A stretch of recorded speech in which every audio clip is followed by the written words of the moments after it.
Página 54, Ciências. Caatinga. A Caatinga é um importante bioma da região nordeste do Brasil. O clima nessa região, em geral, é quente e seco. As chuvas são irregulares, mas costumam se concentrar no verão, de dezembro a março. Também chamados de estiagem, os períodos de seca podem chegar a 9 meses por ano. Caatinga, na língua indígena tupi, significa mata branca, característica do aspecto geral da vegetação na época seca, quando ficam esbranquiçadas e quase sem folhas. Perder as folhas é uma estratégia que ocasiona a diminuição da evaporação e a transpiração nos períodos de seca. Esse bioma também é formado por plantas com folhas modificadas em espinhos, o que evita a perda de água e que acumulam água no caule, como alguns cactos. Quando chove, a água escorre pelo solo duro e pedregoso, formando riachos temporários que voltam a secar nos períodos em que não chove. Mas, enquanto existe umidade, a paisagem fica bastante verde. Entre os vegetais que existem nesse ambiente, há a árvore pau-d'arco e o umbuzeiro, que produz umbu, um fruto apreciado na culinária da região.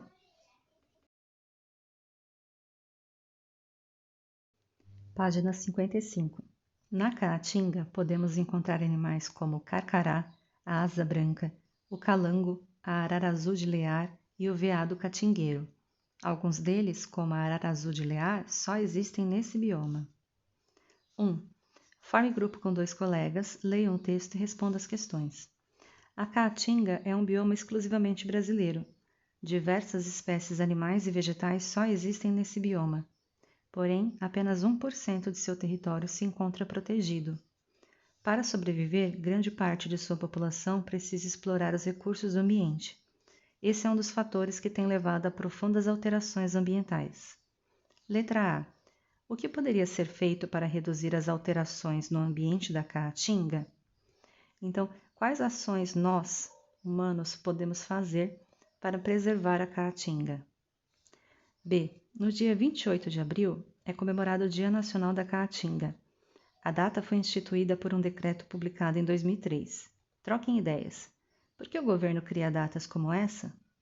Elas são importantes na conscientização das pessoas sobre ambientes? Então, para vocês que estão em casa, as questões A e B serão feitas individualmente. Página 53. Brincadeiras da Caatinga. Além da riqueza do ambiente natural, a Caatinga também é rica em cultura. Em muitos locais, as tradições, festas populares e memórias passam de pai para filho. Brincadeiras em grupo que estimulam o corpo e a imaginação são muito apreciadas pelas crianças sertanejas. É o que acontece com as crianças de São Raimundo Nonato, no Piauí. O jogo das castanhas, ou castelo, por exemplo, é uma brincadeira antiga e que ainda faz sucesso entre as novas gerações, principalmente na época da colheita da castanha do caju. Uma castanha é colocada em pé ao lado de um buraco feito no chão. Uma linha é traçada no chão a cerca de 10 metros de distância. As crianças ficam atrás dessa linha, cada uma com um punhado de castanhas.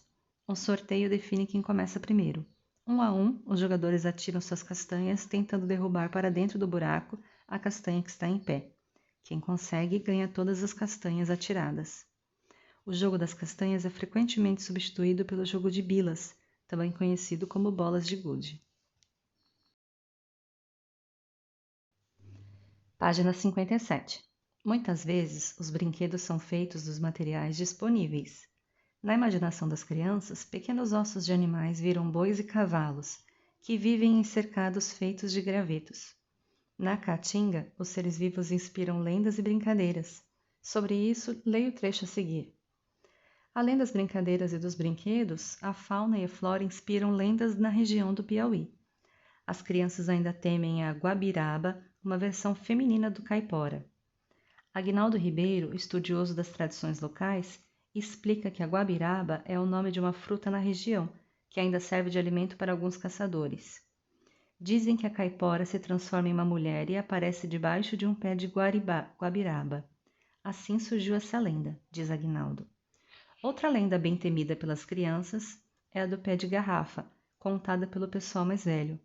É um homem de mais ou menos 1 metro de altura que tem só um olho no meio da testa e tem um buraco no lugar do nariz, explica Aguinaldo. 1. Converse com os colegas e o professor. Como você costuma brincar? Você brinca sozinho ou com outras crianças? 2. As crianças do texto usam materiais de seu ambiente para fazer alguns brinquedos. Você já usou sucata ou outro material que encontrou na sua casa ou na escola para fazer um brinquedo? Qual? 3.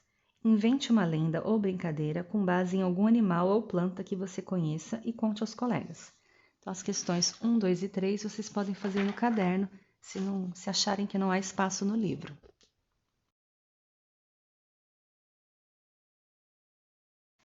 História e Geografia, página 82. As grandes navegações e as representações da superfície terrestre.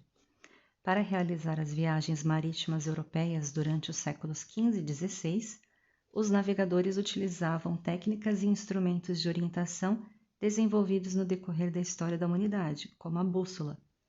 Além disso, usavam representações da superfície terrestre que existiam na época. Ao longo das grandes navegações, conforme eram conhecidas novas áreas da superfície do planeta, mais precisas se tornavam as representações. Observe os exemplos a seguir. O planisfério acima foi elaborado em 1536, período em que as representações da superfície terrestre se tornaram mais aprimoradas, com base nas navegações realizadas pelos europeus. Mapa Mundi produzido em 1587, em que o globo terrestre foi representado com maior precisão. Página 83. Os avanços tecnológicos ocorridos no decorrer do século XX contribuíram para melhorar as formas de representação da superfície terrestre. As fotos aéreas e as imagens de satélites artificiais foram os recursos que viabilizaram esse intenso desenvolvimento. Veja as imagens de satélite a seguir.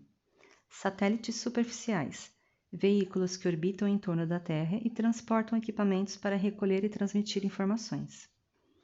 Compare as representações da superfície terrestre, elaborada com base em imagens de satélites artificiais, com as apresentadas na página 82.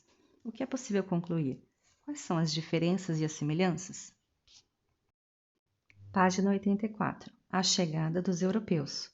No dia 22 de abril de 1500, a expedição comandada pelo navegador português Pedro Álvares Cabral chegou ao litoral onde atualmente se localiza o estado da Bahia, na região nordeste do Brasil. Observe a imagem a seguir. Quais grupos de pessoas foram representados nessa imagem? Como eles foram representados? Em sua opinião, essa imagem pode ser considerada uma representação exata do primeiro encontro entre portugueses e indígenas? Por quê? Página 85. Esse encontro foi muito significativo para os dois povos. Veja quais foram as primeiras impressões que os portugueses tiveram dos indígenas na carta feita pelo escrivão da esquadra de Cabral, Pero Vaz de Caminha. Pele quase vermelha, totalmente nus, cabelos lisos e cortados em cima das orelhas. Tinham a cabeça enfeitada pelos belos cocares de penas coloridas, e nada para lhes cobrir as vergonhas. Todos traziam nas mãos grandes arcos de madeira escura e flechas de bambu. Em outro trecho da carta, Caminha registrou como ocorreu o primeiro contato entre um português e os indígenas. Nicolau Coelho, um dos membros da esquadra, foi o primeiro a desembarcar. Eles não entendiam português, mas compreenderam a linguagem dos gestos. Nicolau pediu com gestos para que abaixassem as armas. Os homens o atenderam. Nicolau Coelho ofereceu a eles o seu barrete frígio, o gorro vermelho que trazia na cabeça. Os homens aceitaram e deram a ele um dos seus cocares de penas coloridas. Com essa troca de presentes terminou o primeiro contato entre os nativos e os portugueses. Página 86. Pratique e aprenda. 1. Com base na litografia de Alfredo Roque Gameiro, apresentada na página 84 e nos trechos da Carta de Caminha, na página 85, responda as questões a seguir. A. Como você acha que foi a reação dos indígenas quando viram os europeus pela primeira vez? No espaço abaixo, desenhe como você imagina a versão dos indígenas sobre esse encontro. B. De acordo com a Carta de Caminha, como foi que os portugueses e indígenas que falavam diferentes idiomas conseguiram se comunicar? C. Quando recepcionaram Nicolau Coelho, os indígenas foram armados ou desarmados? Como você chegou a essa conclusão? Página 87. D. Quais presentes Nicolau Coelho e os indígenas trocaram na ocasião do primeiro contato? E, na primeira parte da carta, Caminha faz uma descrição dos indígenas. Quais aspectos chamaram mais a atenção do escrivão? F. Dos indígenas apresentados a seguir, qual se assemelha àqueles citados por Pero Vaz de Caminha em sua carta? Justifique sua resposta.